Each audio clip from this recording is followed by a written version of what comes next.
Hey humans, how's it going? Susan Ruth here. Thanks for listening to another episode of Hey Human Podcast. This is episode 371, and I had a conversation with U.S. Army General Gary Mike Jones.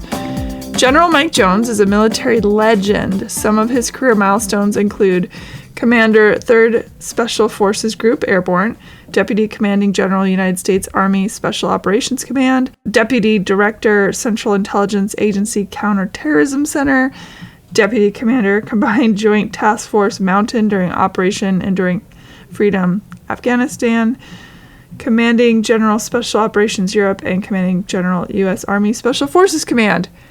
And the list goes on and on. That's just the tip of the iceberg. He was very generous with his time, and we had such an interesting conversation. I really appreciated everything he had to say. Obviously, there are a lot of things that are secret, top secret, he can't talk about, but he was really great about answering so much of the questions I had. I want to say a special thank you again for 7 years of Hey Human Podcast. Last week was my anniversary special, and my friend Trevor interviewed me for that, for you all. And I really appreciate all the listens and the shares and all the good thoughts and good words. And thank you so much for that. And I hope you enjoyed that table turning episode where I get interviewed. I had a blast. I wanted to bring up a show I watched this week that I loved called Jury Duty. It's on Amazon. It's hilarious. It's about this regular guy. It's a very Truman Show. So this guy answered an ad and he thought he was doing jury duty. And this is not a spoiler. This is the premise of the show. And everyone around him is an actor, but he doesn't know it. And they go through the whole trial. And at the end, they let him know. But whoa, it was so extraordinary to see this guy reacting to scenarios. He doesn't know that it's fake. It was so well done. It's very beautiful. It was funny. There's so much kindness. It was really lovely to watch. And 2 books I just finished. The Ocean at the End of the Lane by Neil Gaiman. I love Neil Gaiman. I've never read this book. It's so good. I loved it. And the other is Braiding Sweetgrass by Robin Wall Kimmerer. It's beautiful. I highly, highly, highly recommend that book as well. Check out Hey Human Podcast for links and to learn more about my guests and the show. Check out SusanRuth.com to learn more about me and my other artistic endeavors. Follow Susan Ruthism and Hey Human Podcast on social media. Find my albums, all my music on Spotify, Apple Music, Amazon, wherever you get your music. Look for my album, All I Ever Wanted Was Everything. Look for my album, How to Say Goodbye, Surfacing to Breathe. There's a few out there. Also, check out my relationships and sex show with sexologist and healthcare practitioner Mara Edelman on YouTube under Are We There Yet podcast show. We're going to slow down for the summer, and they'll be coming out only once a month through the summer. But there's, I think there's over 30 episodes maybe on there already. Lots of fun. Please rate, review, subscribe to Hey Human Podcast on iTunes or wherever you get your podcasts. And thank you for listening. Be well, be safe, take care of each other, be love. And here we go. General Gary Mike Jones, welcome to Hey Human. Hey, well, that's great to be here with you. And you prefer Mike? Mike is my preferred name, correct. Okay. Well, Mike, it's a pleasure to have you here. Pleasure to be here. And you are a retired general in the Army? That's correct. Retired from the Army in 2006. Yeah. Long service. 28 years. It went faster than I thought it would. But you kind of come to a point in, I guess, your career when you know it's the right time for you to stay or leave. Once you recognize that, you move on. And really, for me, it was more about family than it was anything else. I always wondered that about the military. I know that it's in blocks, right? When you sign up, you have a particular number of years that you serve. But then once you get past that, you're allowed to just sort of stick around as long as you want? Or how's that work? We have 2. You have commissioned officers and you have non-commissioned officers, what we call the NCO and the officer corps. Mostly the officers, once they come in the Army, they're in until either they are promoted out. And when I say promoted out, their service to the nation or to the Army is no longer needed. And they decide it's time for them to go home and do something else. Their performance might have been great, but there's no other job that they really have that they can do based on their rank. Some officers don't do as well, and their performance doesn't make them competitive for the next level. So they make a decision that it's not, in their best interest to stay around. So, most officers stay in, I would hope, at least 20 years, but a lot stay longer. Some don't stay more than 10 years. But it's just a matter of personal choice, really. I guess that's the great thing about a volunteer army. Let's go back to the beginning of you. Where are you from originally? Where'd you grow up? I'm from Shreveport, Louisiana. That's where I grew up. After high school, I accepted a football scholarship at Louisiana State University, and then went to Louisiana State University and spent 4 years there, graduated from there, and then entered the Army on the 5th of August, 1977. Was your family a military family? No one at all was in the military. I really never had an intention of going in the Army when I went to the military. When I went to college, football was really my life. I loved football. It was what I liked to do. I was very competitive as a football player and did well. But I had a serious injury my second year there, dislocated my knee and severed the popliteal artery in the knee, which almost caused me to lose the leg. So went through a rehabilitation process that was pretty extensive, but continued to stay and play for the remaining years that I was there. However, my first year there, Vietnam draft was still on. And my coach came up to me one day and said, "Come here, son." And there was a newspaper article that had all the draft notices on it, the numbers. And he looked at it and he pointed, he says, "That's your draft number right there. If you're in the ROTC program, you're not going to be drafted and you can stay and play football. But if you don't join the ROTC program, you can be drafted." He says, "Now it's your personal choice. You do what you want to do." I said, "Well, gee, coach, that's Louisiana math. I think I can figure that one out." So immediately went to the ROTC department and signed up. Now, I had no intention of staying there for 4 years and then taking a commission in the Army. I was doing it because the coach said, "If you want to play football, young man, this is what you need to do." So I followed my coach's instruction, but I grew to where I really liked the program and I liked the people in it.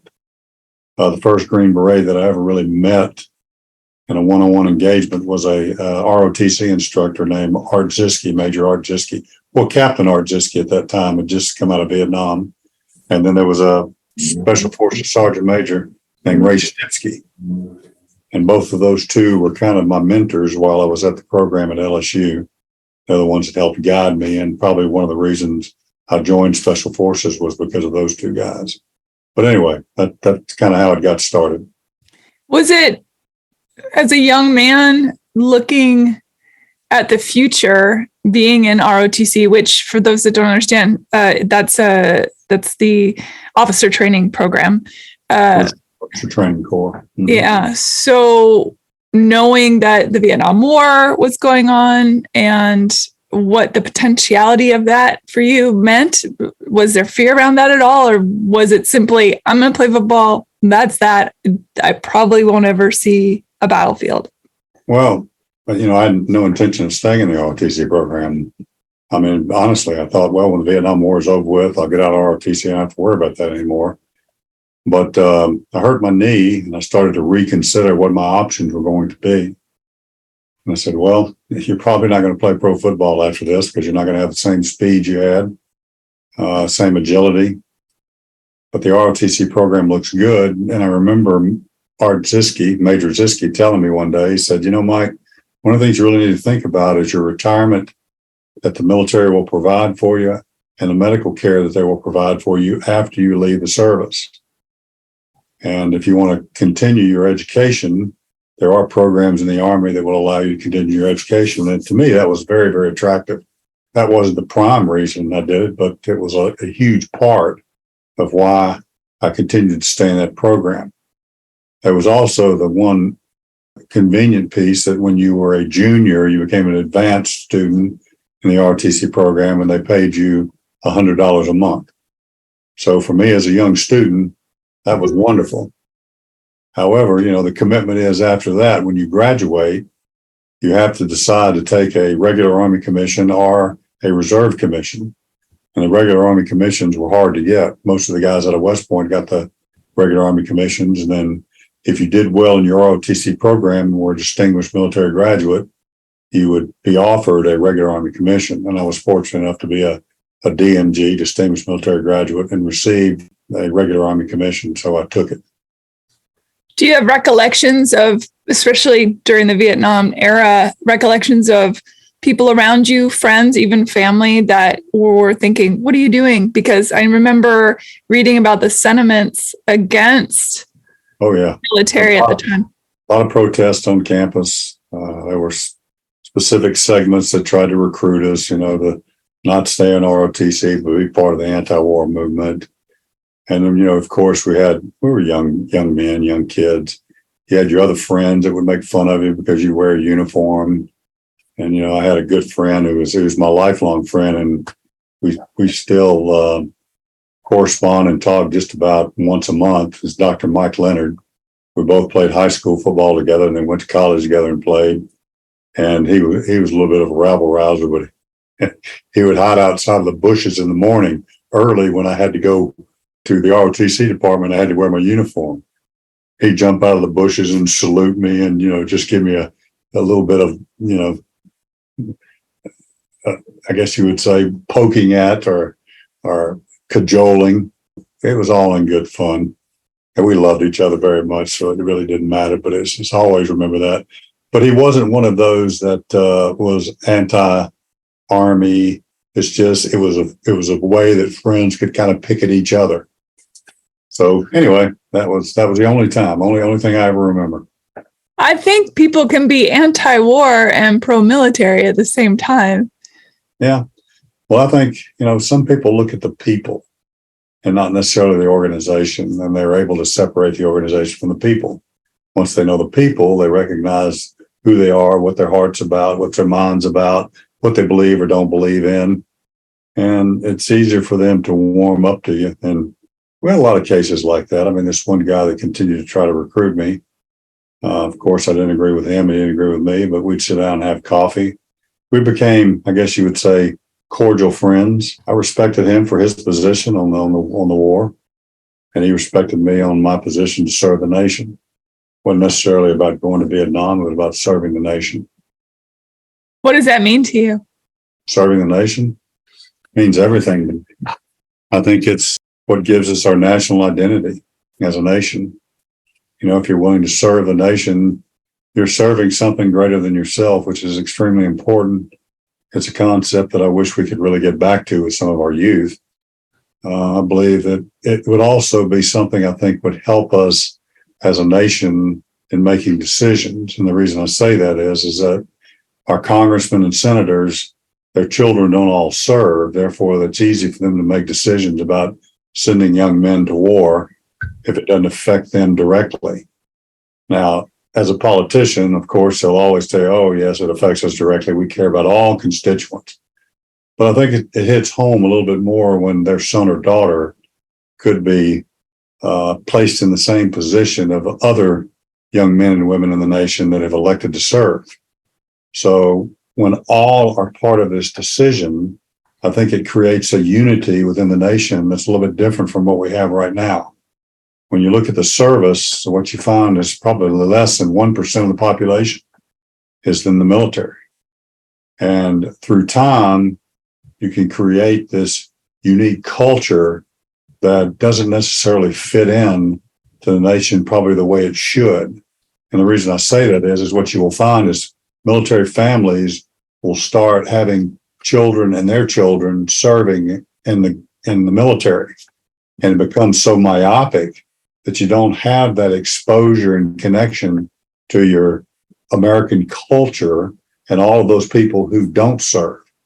So, you're in the Army thinking you're doing something very noble for the nation, but you can also adopt this view that we are special and we're the only ones that are given to the nation like we should, which is not necessarily the truth. So, there's a little bit on both sides there as to why it's important to serve the nation at large. Now, I don't care what it is you serve, whether it's Peace Corps, the State Department, medical outreach programs, but something from a national perspective that is sponsored by the nation to help others or to serve someone other than yourself. That's why I think national service and this issue is extremely important.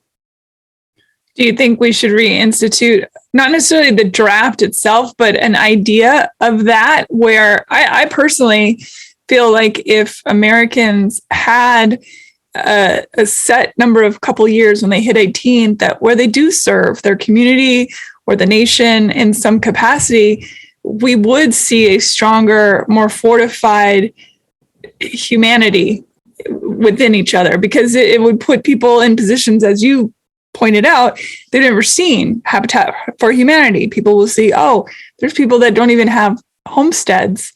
There are, a soup kitchen, that's service. Things but the idea has to be something that's greater than oneself. It has to be to serve others. I mean, that's the problem. We're all serving ourselves, and you really have to create this heart of serving others. I mean, I think that every 18-year-old in the United States should serve his nation for a minimum of 2 years. I don't care what field it's in. If it's working as an EMT, if it's working as a police officer, if it's working for the Peace Corps, if it's working for Habitat for Humanity, whatever there might be, our military. And you have to make a choice, but you're going to do it. And because of that, we put people together that normally would not even talk. And they're forced as a team and an organization to do something together to achieve an outcome that is greater than oneself. So that's very important. Now, for me, that came through sports. I mean, sports made us, no matter where we came from, no matter what color, creed, what community, it didn't really matter. When you went out on that football field, you all had to pull together to win. And it made you recognize that all men, as we say in our Constitution, are created equal, endowed by the Creator with certain inalienable rights. And because of that, you can really understand it, even in a concept of a sport. But I think we also need to do that for those who don't experience that through some type of national service. I mean, we've got a great nation. We've got great people. The challenge that I think we have today is we've created these chasms, between ideologies where we just don't talk anymore, and we have no position of compromise. And we should always have some form of compromise that allows us to achieve something that helps all achieve what is necessary in the best interest of the nation. Yeah, it's hard not to see where we are now and think that there wasn't sort of a hand guiding that schism in some way or another. But I know that's conspiracy theory, but it's also, it seems like what better way to bring down a nation than to make it eat itself. Well, I mean, many historians and many ideologues throughout history have basically stated that that's the one thing that will destroy America. I mean, Stalin said, it's not about us defeating the United States with a force of arms. They will destroy themselves at their own will. And, there's a lot to that. But I think it all goes back to this issue of understanding that it's not about you. It's about a nation. It's about a national goal. It's about achieving what's in the best interest of all citizens and doing that without you being first. And if you can put yourself in that position and do that, I think the rewards are greater in life than you could ever imagine. I mean, you'll meet people you never knew. I mean, people that you would never even consider to be your friends.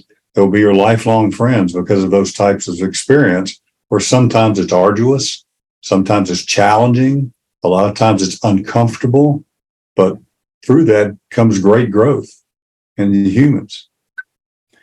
We have reached a very interesting point in society where folks' curiosity seem to be at an all-time low, and also critical thinking, and also, as you said, the idea of getting out and meeting people different than oneself.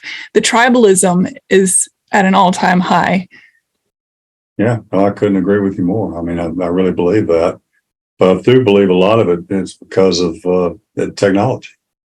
Now we have more information available to us than we've ever had in our lives that are on the tips of our fingers. But the challenge is, in many ways, is if you're not a critical thinker, you take that information based upon its face value and you run with it, where really what you should be doing is examining many different forms of the information that you're looking at to verify for yourself or whomever other you might purport this position to be, that it is accurate. Okay. And if it's not accurate, then you need to accept that. However, we find people that no longer, I think, focus on the value of what I consider truth, which is truth and information, and are more inclined to accept ideologies and trade truth for ideology versus, accept the ideology just for what it is. Now, it's my understanding that the military is supposed to be apolitical. They're not supposed to get involved in politics in any way, shape, or form in order to be a perfect working entity in and of itself without any kind of influence by who, for example, is in the White House or in the Senate. And we are seeing this huge influence by politic, and next to that, the whispering of a religious impact. Mm-hmm. And how do you see that going moving forward? Obviously, right now, some of the military is being held a bit captive by some political doings. How do we get away from that? How do we fix that?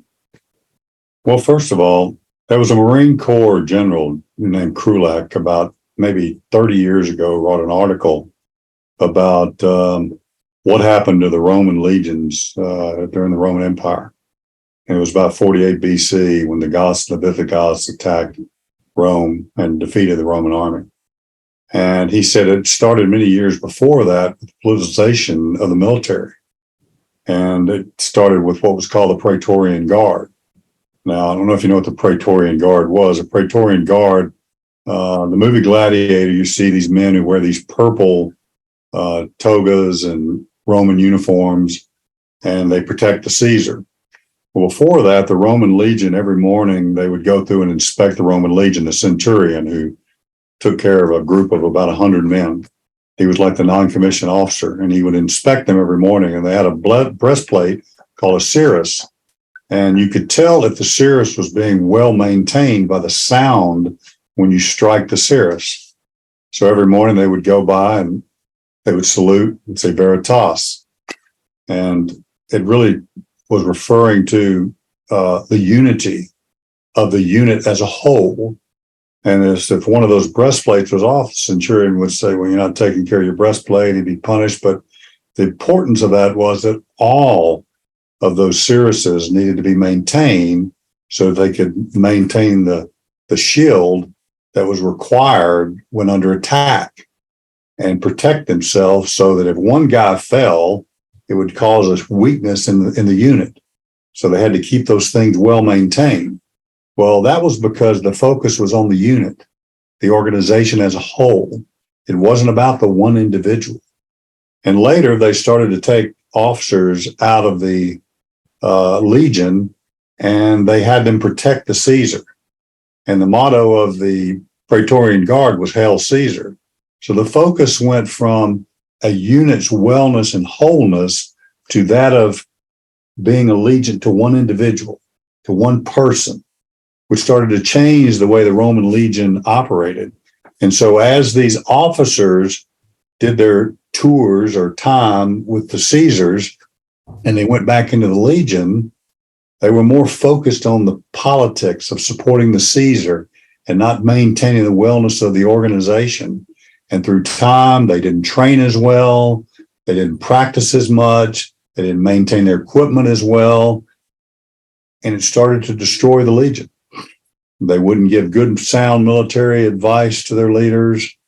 They just started to rot from the inside because of this politicization. I believe that in many ways we need to look at our military today and ask ourselves, is this a challenge we have?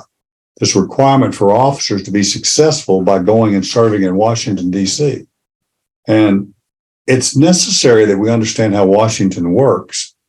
because you can't compete as a large service like the Army, Navy, Air Force, and Marines unless you understand the budget cycles and how to get money and how to maintain that money to do research and development and procurement and create things that protect your soldiers or your Navy or your Air Force and make us a lethal fighting force.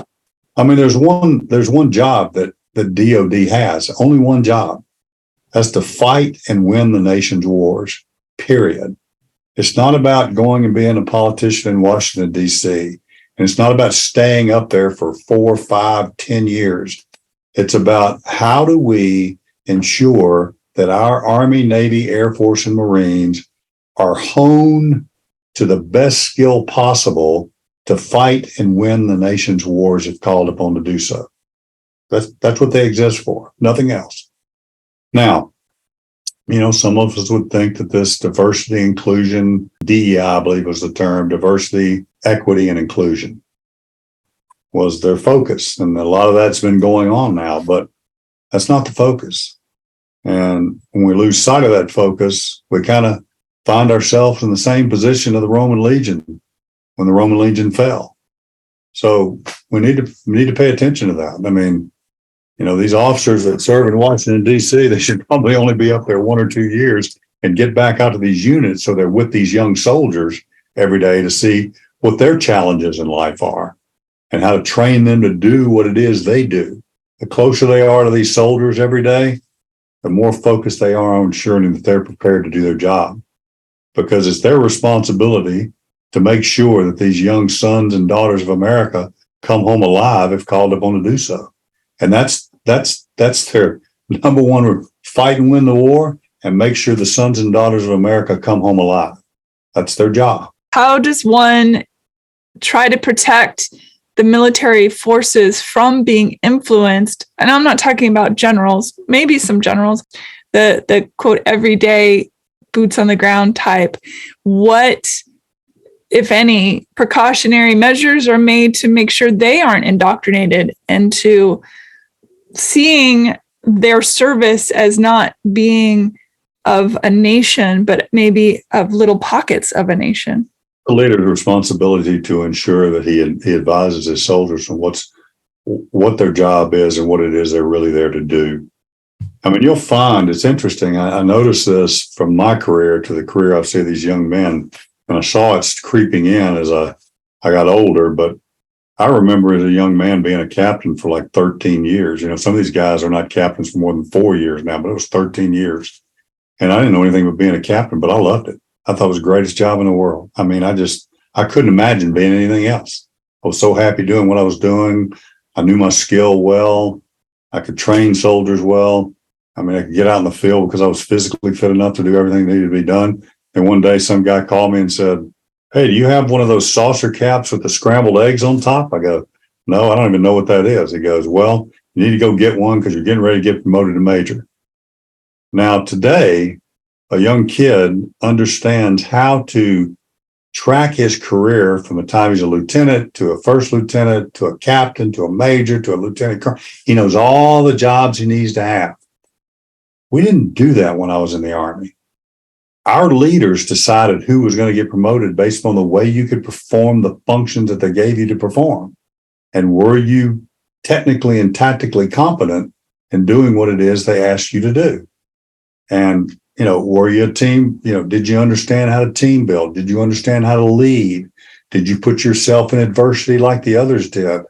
Did you ensure that the things that you asked them to do, there was nothing that you wouldn't do that you were asking them to do? And oh, by the way, did you always lead from the front on those types of issues so that your soldiers saw it and they understood that you were in this with them together?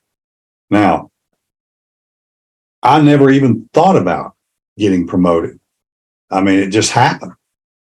And that happened for many, many years until I got older. And then people were kind of going, golly, you see all these young men, they want to get counseled on how to make sure they understand how to get promoted to this level here instead of worrying about the job that they are in and doing the best that they could at that and ensuring they delivered the best service to their soldiers and where they were They were extremely competent in what they were being required to do at their level.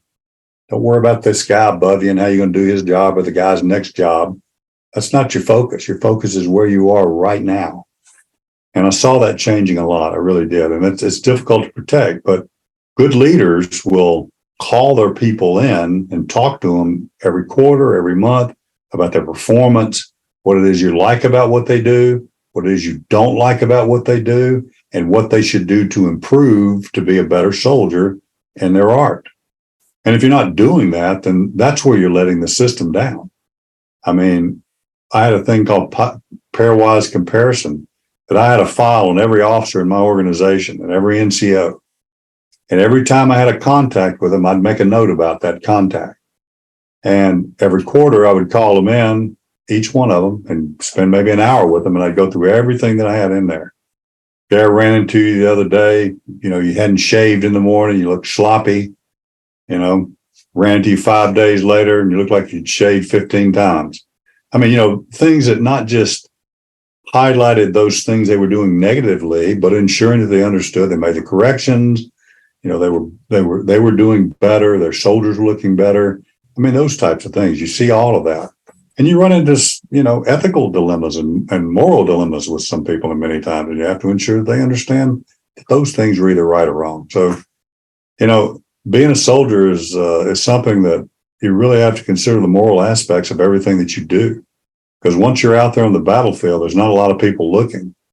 And little organizations can go awry real quick based upon the conditions that they're in. I mean, I remember listening to a presentation from some NCOs after Afghanistan. We'd been there for at least, I'd say, 1, 2, 3, 4, about 4 years. And I would always go down and talk to them about their experience and see how they were doing and kind of give them a little head check. But we were talking about loyalty and integrity. And the dilemma that was posed was that you're in the field and you're fighting and you've lost 3 guys on your team that were killed. You were close friends with them, and all of a sudden you capture this guy that was responsible for their deaths. What do? Okay. You're going to treat him as a prisoner of war in accordance with the laws of land warfare. How are you going to treat him? One guy goes, well, I'll tell you what, so we just take him out and deal with him. So what do you mean deal with him? He goes, well, we're just going to deal with him. Sir, we've all been through this. We know what's going on out there. We don't take care of them, they're going to take care of us. I go, really? Is that the way you look at it? And he goes, well, that's loyalty. We're going to be loyal to each other. So what if the Criminal Investigation Command comes down after this is over with and asks you what happened? And, one of you says, well, we shot him and killed him in cold blood. And the others are going, oh, we didn't do that. No, that's impossible. We didn't do that. I said, well, this will all see the light of day. I said, so on your team, this concept of loyalty is a misgiving. I said, what you should be focused on is your integrity. And a rule you should always think about is when somebody's appealing to your loyalty, they're probably asking you to do something wrong. When they appeal to your integrity, they're asking you to do something right. And your integrity tells you that that this is not right and you can't do this. But if you step across that line and partake of this and are a part of it, you're a criminal like any other criminal. And no one can help you at that point. I said, so you need to remember this rule. If they're appealing to your loyalty, they're probably asking you to do something wrong. If they're appealing to your integrity, they're asking you to do something right. You could have heard a pin drop in there, and all of a sudden this NCO came up to me afterwards. He goes, you're absolutely right, sir. We never stepped across the line on that, but we came close to it. And he says, I will ensure that I'll never let that happen in my tour in the military. I said, well, that's good on you, son. I said, because if you ever do that, you're going to have to pay the price for it because you're a criminal if you do. And that's the one thing that separates us as the United States military in many places that we go. We believe in the rules of the law of land warfare. And we believe it's important that you cannot step across the line and violate that. And there are others that do, other nations that do. The Russians have, I'm sure, and this Ukrainian issue, and I'm sure some of the Ukrainians have too. But we can't let that happen. And I'm sure there were some conditions in Vietnam where that happened. And I heard stories about it. I wasn't there, so I don't know. But you know what? you're going to be there one day and you'll have your opportunity to do the right thing. So the young men have to understand that. And I think that that's where leadership is important, making sure that they understand these ethical values and how they are important and they cannot be violated. If you're reinforcing these things with them all the time, that's the one way that you keep your force on the right azimuth. And that azimuth is a moral azimuth.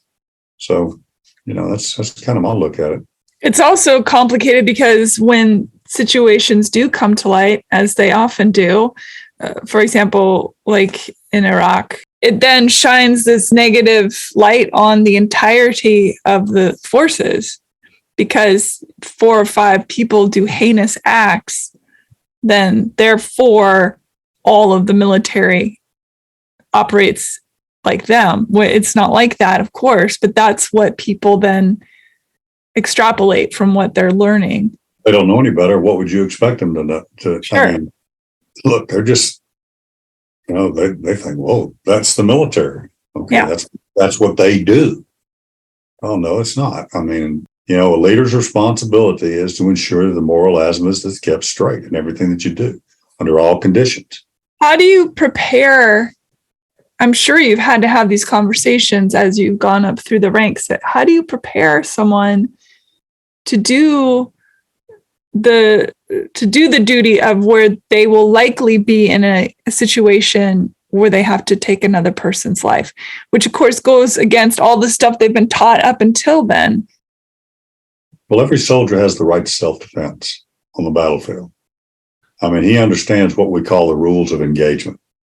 If you're in a fire base and the enemy attacks the fire base, you have to defend yourself. So, you either fight or die. I mean, that's kind of what happens.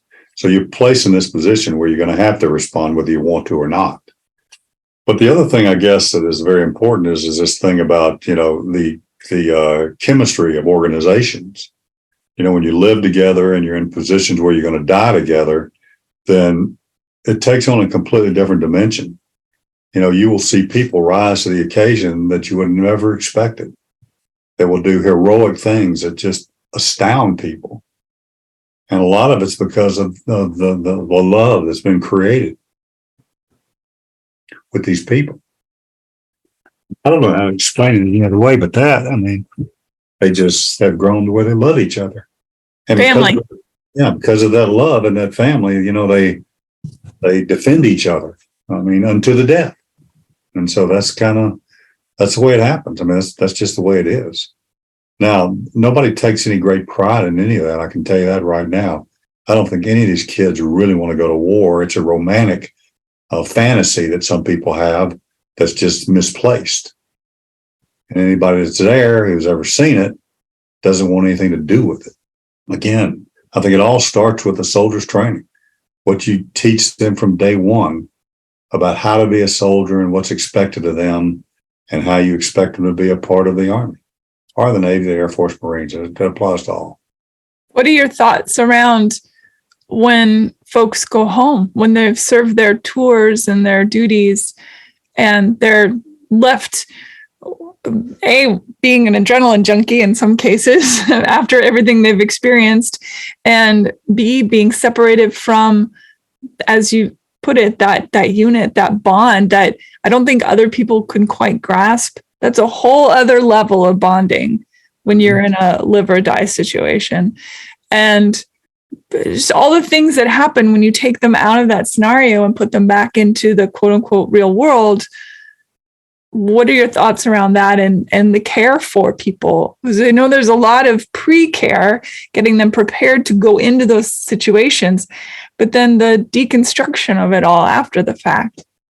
I think that, well, first of all, I'd like to say that the military has done a very good job over the last, I'd say 20 years, I guess you would say, constructing a system that is very supportive of the soldiers, sailors, airmen, and Marines, much more so than Vietnam or World War II or World War I. I mean, if you historically go back and look at it, you can almost really correlate the results that have occurred based upon the government's care for their soldiers when they come back from combat. You look at World War I, and the trauma was incredible in that war, but those kids that came back, or the people that came back, a lot of them were the results of the Roaring 20s. There were no jobs. They had skills that, can't be applied anywhere else other than potentially in criminal enterprise. All right. Pushed a lot of them into that where they could use those skills. And because of that, you had challenges. You had people that were homeless and, just in bad conditions because they had no systems to help them. I think in World War II, they improved that somewhat. Vietnam wasn't as good. Korea wasn't as good. And I'm not really sure we understood what was going on with some of these soldiers. We didn't understand post-traumatic stress like we do, or TBI like we do today. So I think our system is designed to better help the soldiers, sailors, airmen, and Marines recover from these challenges that are faced from combat trauma. And everybody that has been in combat has some form of trauma. I don't care what they say. All right. Everybody's got some form of PTSD or some behavioral change to their normal activities because of these events. And I think that we've helped our soldiers, at least from what I've seen, understand that it's not bad to understand that you have this type of trauma and to bring it to someone's attention to help you if you need to get through it. I think, though, there were some times when there was a heavy medication being given to some of these kids that wasn't good. A chemical solution was the problem. And then because of that, other programs were developed in the civil community, which helped them beyond a pharmaceutical solution, whether they were horse ranches or, recovery centers or things that helped them, bridge this trauma they had and kind of get back to normalcy. But we're not as successful as we would tout ourselves to be, although we had programs in place. We've had incredible amounts of suicides from soldiers. I mean, they were just, I don't even think the public understands. At one time we were losing like 60 to 100 kids a day. I mean, from suicide. And of course, that's gone down significantly. But still, the point is that these events are traumatic. And it's hard to manage them all, I think. I mean, it's difficult. Again, this kind of goes back to when I look at these politicians that can easily decide we're going to go do these things. But the second, third, and fourth order effects that are after this, the cost of the war is not just the bullets and the beans, all right, and transportation of materials and recovery of materials. It's that third and fourth order effect that occurs years after veterans return and all of the things we have to do to take care of that. So the costs are enormous. I just don't think that politicians really understand the true cost of the decisions that they make. I mean, if it was up to me, we wouldn't be fighting in any wars. Okay. Some you have no choice, but in many cases, we go just about everywhere to help everybody do everything. I think we need to pay attention to that. Yeah. What does it mean to be a general? What is the activities of a general entail? Well, first of all, I think we have too many generals. That's the first thing I'd tell you, at large. And the reason I say that is I've seen the number of generals proliferated like nothing I've ever seen. And to me, it has an impact on decision-making at the lower levels. Lieutenant colonels and colonels, when I was growing up, captains, majors, lieutenant colonels made decisions that some of these generals are making today. But because of the risk quotient, these things get pushed up so that they don't have to make the decisions. And they know that these guys will have to make the decisions. And they're making the decisions, which are really decisions that could be made at these levels. So more generals you have, your challenges to young leaders making risk decisions changes significantly. The quotient changes significantly. So being a general is like being a brand new private in the Army at a different level. Yeah. I mean, when you become a brigadier general, the lowest general that there is. And of course, there's a lot of jobs for those good brigadiers that the other guys don't want to do. So we end up doing a lot of the heavy lifting as brigadiers and major generals. The other guys, one of the things that people don't understand is brigadiers and major generals Major general is the last competitive rank in the Army. Lieutenant general and general are positions that are nominated before Congress. So to receive those positions, your nomination has to make it through Congress before you can have the position. So they're not necessarily positions that are decided upon by a board of officers like you do for a major general and a brigadier general. But that seems screwed up. That's the whole point. It's like keeping politics out of the military, and yet that's the final level. Well, that's kind of the way it works now. I can't blame that completely on politicians, because the military decides who those nominees are, and the Congress gets to decide whether or not they agree those guys are the right guys. I don't necessarily agree that Congress should do that, but that's the way the system's set up. I think if they'd leave it to the military, they'd make good decisions and they'd pick the right people to do the jobs that need to be done. I mean, they know the people better than congressmen do. But, anybody today can make a complaint against somebody to Congress and his nomination get held up and doesn't get promoted. And, he's done. He's done for his career. So it's kind of screwy, but it is the system that we live in. Hmm. So what do you do as a retired person now? What's the thing that makes you happy? And two questions. That, and also, how do you deal with everything that you've seen over the course of your career? Well, first of all, the thing that I enjoy doing the most is spending time with my wife and my grandkids. Spending my time with my wife, who's my best friend, and I love dearly. I'm just blessed beyond measure. I've just had a wonderful wife the last 37 years that helped me raise my kids, and I can think of nothing I'd rather do than spend time with her. So that's number one thing. My grandkids, which I love to be around, they're great. Got 3 beautiful grandchildren. Just had one here yesterday that just came in from New Jersey and spent a couple of days with us. My other 2 grandchildren live here, and I see them. I see one of my grandkids every weekend, the other one about every other weekend. So we try to get together as much as possible. And then my dogs. Other than that, if I can do my exercise and spend time with my wife, just enjoying life now, that's all I care to do. How'd you meet your wife? Just happened to be one of those times, when you ask yourself the question, am I going to go out tonight or not? And I just decided one night I was going to go out, and I went to a restaurant, and, I'm just telling it like it is. I walked through the door and I saw her and I said, wow, that's her right there. So that's where it happened. And we met each other, and we've been together ever since. What's the secret to a long marriage? Oh, well, it's work. I mean, marriage is work. I mean, I'm not saying it's bad work. I'm just saying that you have to work together to make a marriage successful. I think I heard someone say this a long time ago, never go to bed without telling your wife you love her, and resolve any issues that you might have before you go to bed. It's kind of one of the things. It's one of our rules.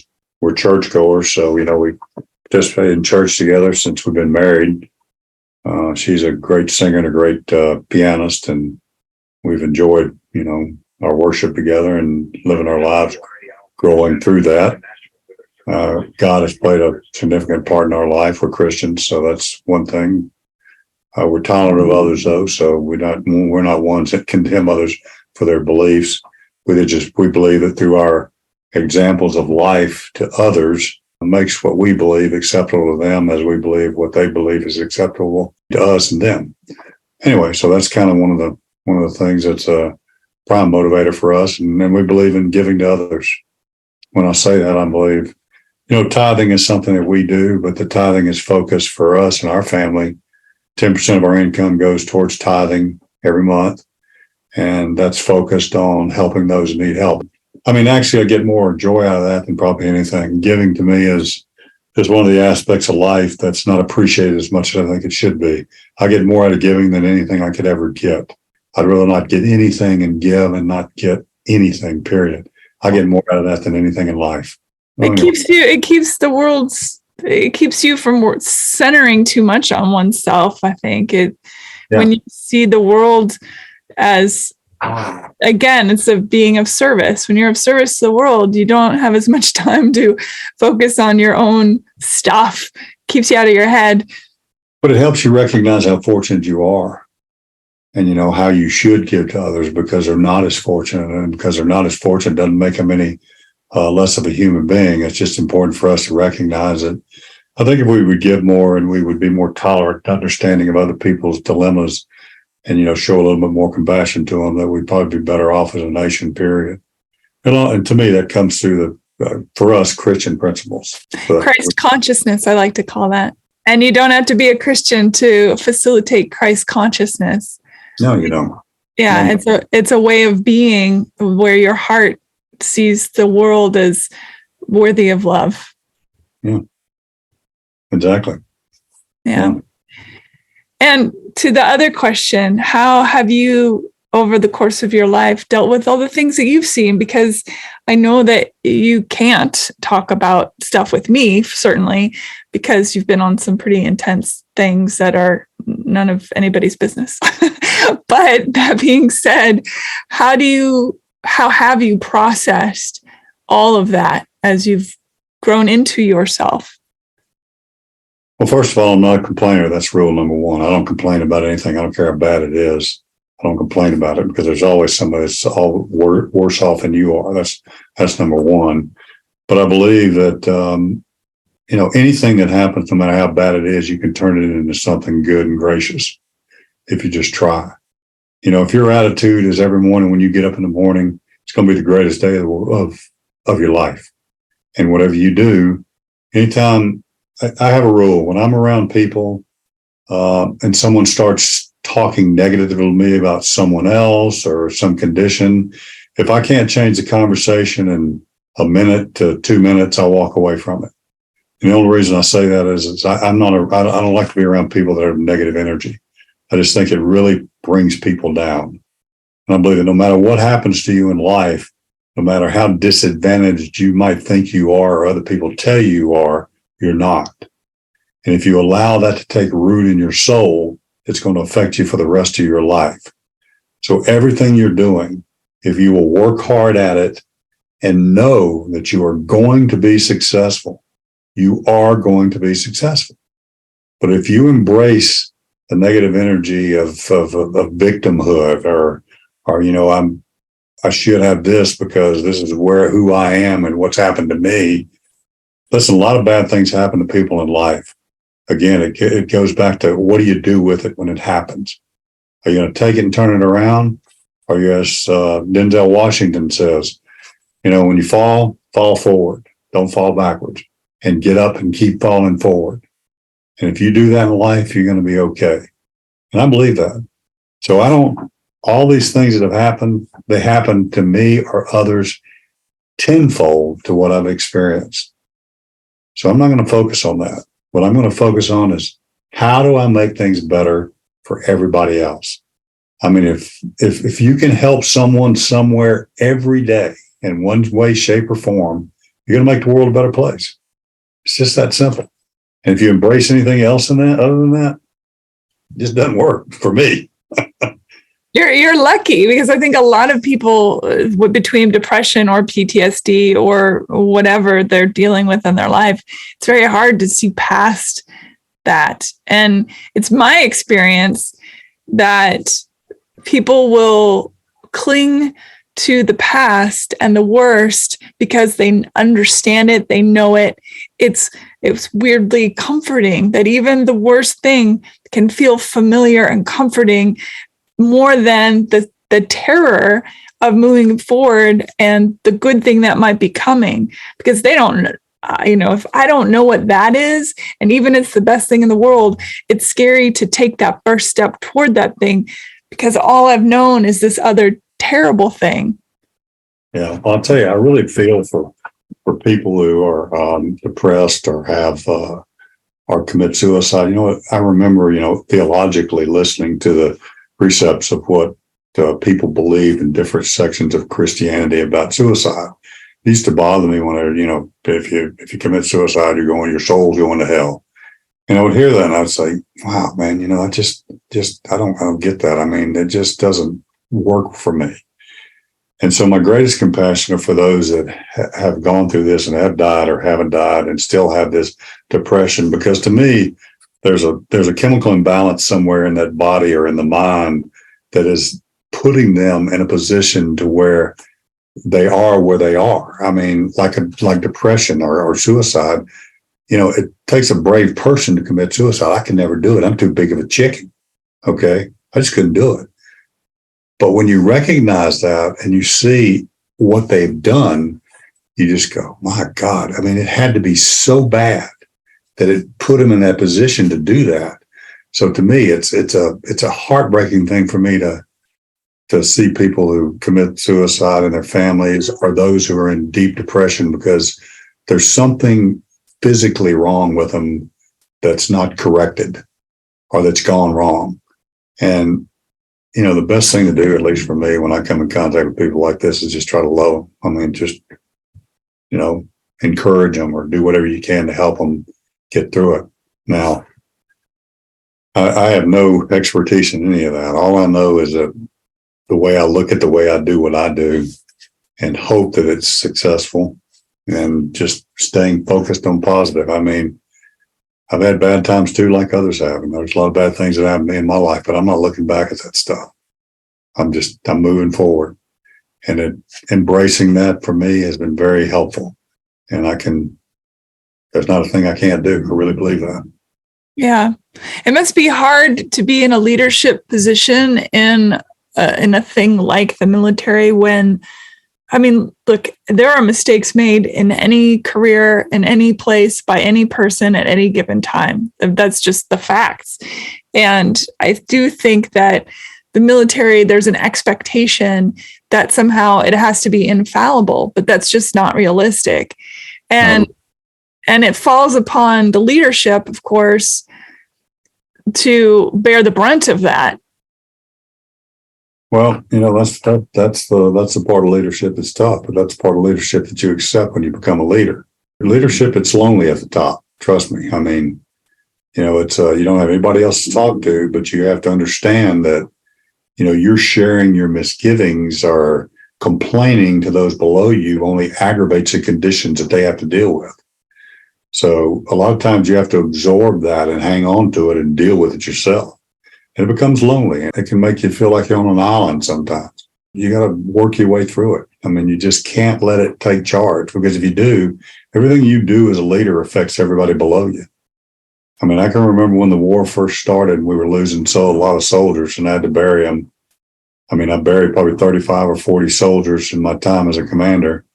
And I personally went to every one of their funerals, and I gave the flag to the families. And it took a piece of my heart every time. It was probably the most difficult thing I'd ever done. But the thing I couldn't do for the soldiers that were in the field when they embraced this was to embrace it with them. I couldn't embrace it with them the way they wanted me to, because, you've got to keep them focused, because it's a detriment to them if they fall into this pity trap. Because if they do that and they get depressed, then it's going to affect every other soldier around them and the decisions that they're making. So you got to keep them focused on moving forward and doing what they're doing, because if you don't, it could be catastrophic. I mean, I remember one of my young colonels called me in the field, and he just lost one of his soldiers. It was the middle of the night. He was really upset about it. And, he was rationalizing in his mind what the kid could have done different and how they could have run the operation different. I just told him, stop. I said, look, you got to get a hold of yourself here. I said, here's the thing. I said, this is going to happen again. It's not going to be the only one. I said, this is a deadly business we're in. I said, but they have to look to you for their strength. I said, if they don't see that strength in you, it's going to infect your entire organization.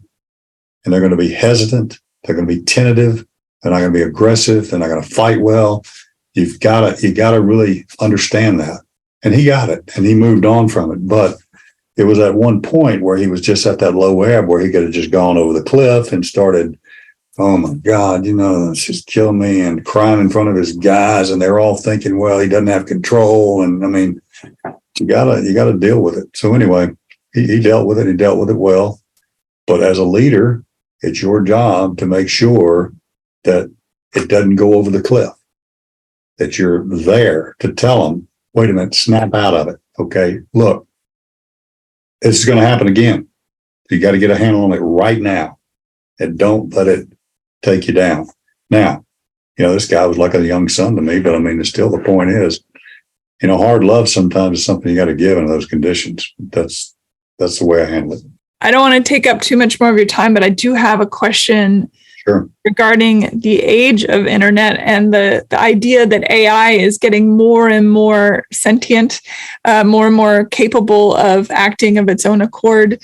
We all like to think that Isaac Asimov's rules apply, but who knows?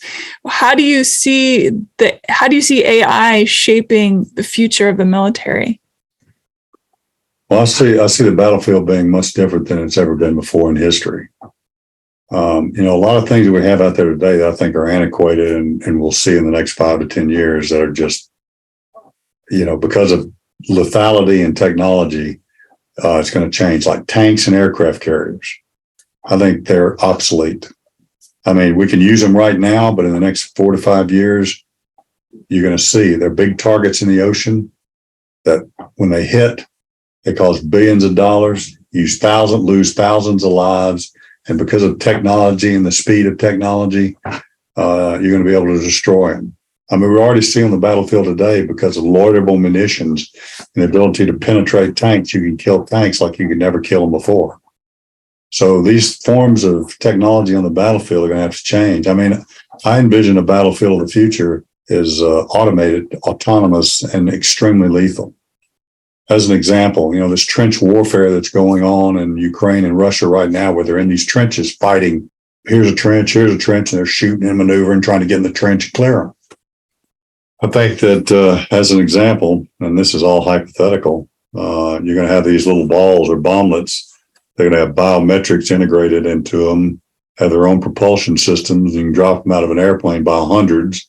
They'll hit the ground and they'll roll across the battlefield at 150 to 75 miles an hour, and they'll look for human signature and they'll go kill it. Where before you had to maneuver as a soldier and get them in your sight and shoot them. And, well, when that happens, they become so lethal that, when do the humans get on the battlefield?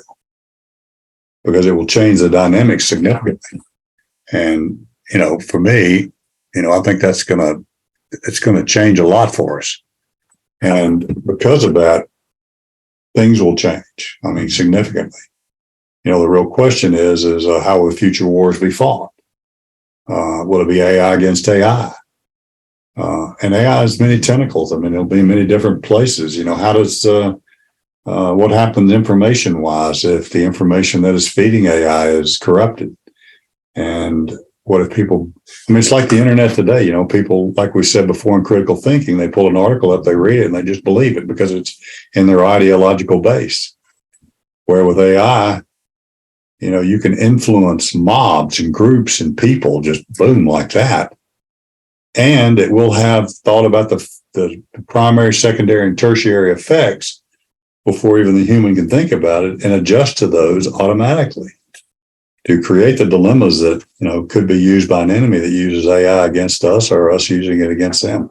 I'm like the creators of AI. I'm very fearful of what will come with AI if we don't have some type of, I guess you would say, ethical control over it. I see it also having, great benefits for us in many areas as it relates to labor.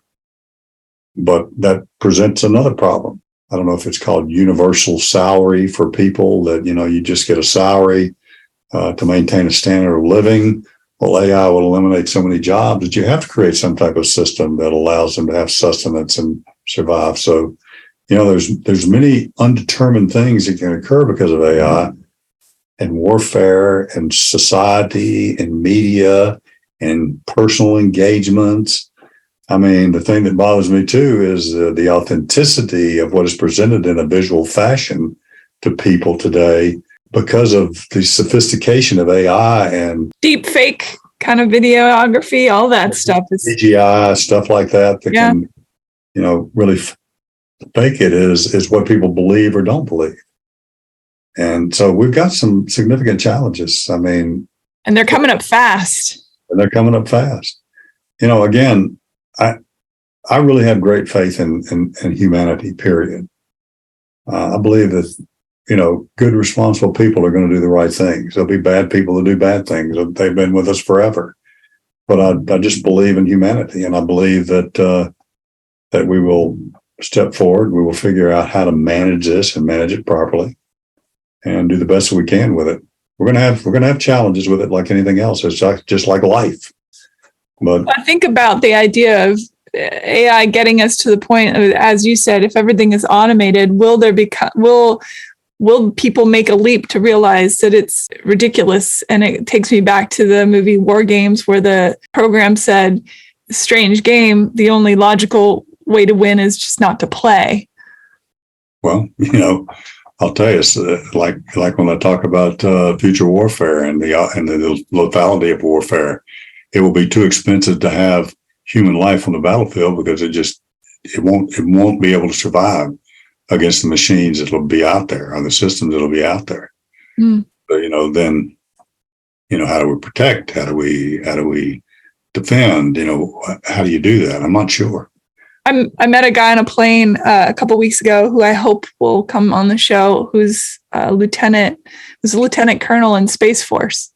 Mm-hmm. And I thought, when we run out of people to fight on this planet, we're going to try going outward. Well, the concept, I think, actually for space, at least from Elon Musk's perspective, is the continuation of humanity in the event of a cataclysmic event, or I guess you would say, not a life-altering event. I can't remember the term that he used, but it was an extinction event. I think he looks at Mars as being a great place for water rights also. It's possible. I also believe that, if there is an extinction event, for humanity to survive, it has to have a place to go.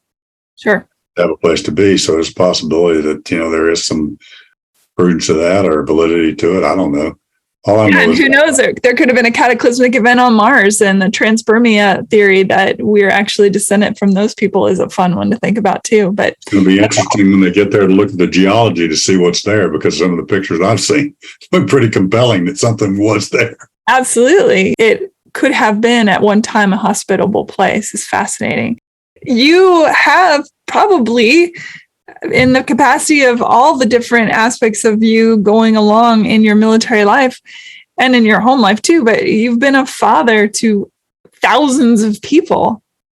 When I was in the military, one of the things I guess I enjoyed the most were the young people. I loved them. I mean, they were like my family. I just love these kids. I mean, and I look at it and really believe this with all my heart, that, it's about our sons and daughters. I mean, I used to think all the time, every kid that I dealt with, I would just pray that somebody would deal with my kids the same way, regardless of whether they were in the military or if they were somewhere and, they needed help, that you'd be there for them. And honestly, that's the way I looked at every kid. I mean, it didn't matter to me, race, color, creed. I didn't care. I loved each and every one of them, just like they were my own kids. And because of that, I've got a lot of these young kids that I still see today or give me calls. And it's like being a teacher in school. Guys call their teacher and tell them thank you for what they've done for them. I get a lot of kids that do that to me. And I'll tell you, it's the greatest reward in life. But, to me, it's really, whether it's in the military or out here with your own personal family, it's really family. I mean, if you really look back at it, our whole nation, our whole world is a family. And if we treated it that way, we'd probably be so much better off. But, I don't understand why we're heading the way we're heading in many directions, and what people are thinking and what they're trying to do. But we have complicated it more than ever, but we've created these hatred divisions that just, to me, are terrible. I can't stand them. One of the things I see with the people that are in politics really bother me. They drive me crazy when I look at them. I almost don't watch the news at all. I do a lot of reading. I read more than I do anything. I just don't watch TV that much anymore, only because it's just poisonous in many areas. I like good entertainment, like movies or things like that, but I prefer to read. I love to read. I like to read old books. One of my favorites is Carl Sandburg's edition of Abraham Lincoln, which is a 5-volume set, which is very rich in information that we just don't get anywhere else anymore. Reading to me is everything, because I love it. I probably read a book or two a week, only because it just, you just can't get the wealth of that type of information from media. I agree with you 100%. I'm a big book person myself. So, yeah, I so appreciate your time. This has been a really interesting conversation. Well, Susan, listen, anything you need in the future, if you need help on anything or you want to talk about anything or you need another podcast, give me a call. And we'll be friends forever. I mean, I won't see you much, but we're friends for life. Okay. I appreciate that. Have a wonderful day. Thank you for listening, everybody. Bye. God bless you. Bye-bye. Bye. Please rate, review, subscribe to Hey Human Podcast on iTunes or wherever you get your podcasts. Bye.